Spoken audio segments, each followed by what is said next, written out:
देखते हैं टाटा मोटर्स कैसे रिएक्ट करता है आज दिन के दौरान। इस पे आगे एक्सपर्ट्स की व्यू भी ले लूंगा, लेकिन अभी मुझे बहुत सारे और खबरें कवर करनी है।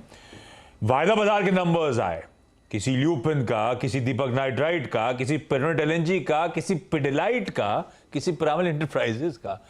ये वायदा वाले नंबर्स कैसे रहे? यहाँ पर भी एक मिक्स बैग ही देखने को मिल रहा है आशीष। ब्लूपिन के साथ शुरुआत करते हैं।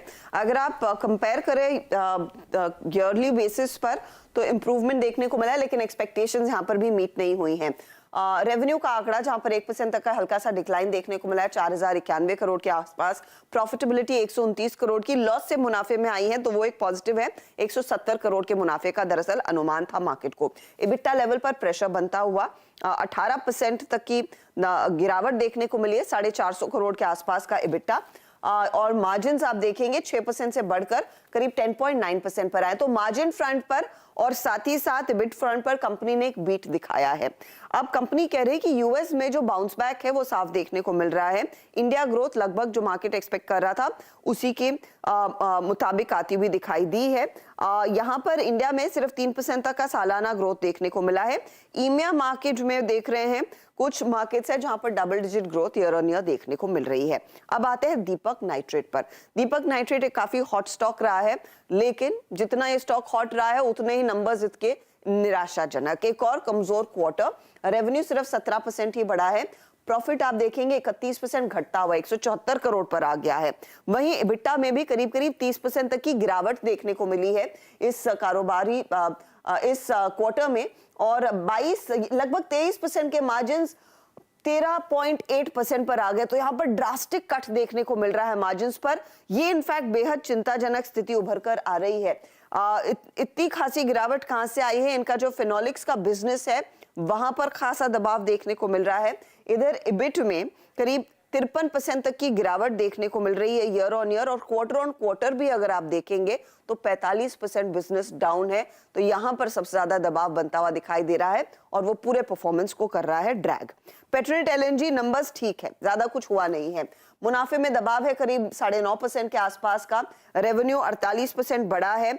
यहां पर भी अगर आप देखें एबिटा में करीब 9.5% तक का प्रेशर बनता हुआ, और मार्जिन जो 12% पर थे ये 7% के आसपास आ गए हैं।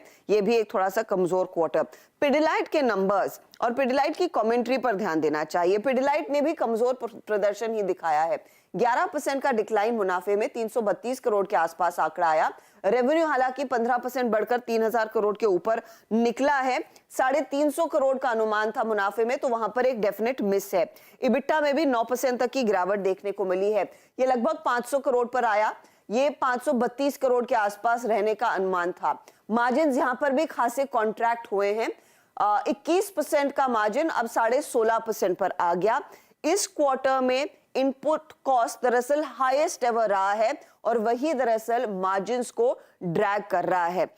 इसी के चलते इबिटा और मुनाफे पर भी दबाव देखने को मिला, और कंपनी ने साफ कह दिया है कि रूरल मार्केट की तुलना में अर्बन मार्केट में ज्यादा फास्ट ग्रोथ देखने को मिल रही है।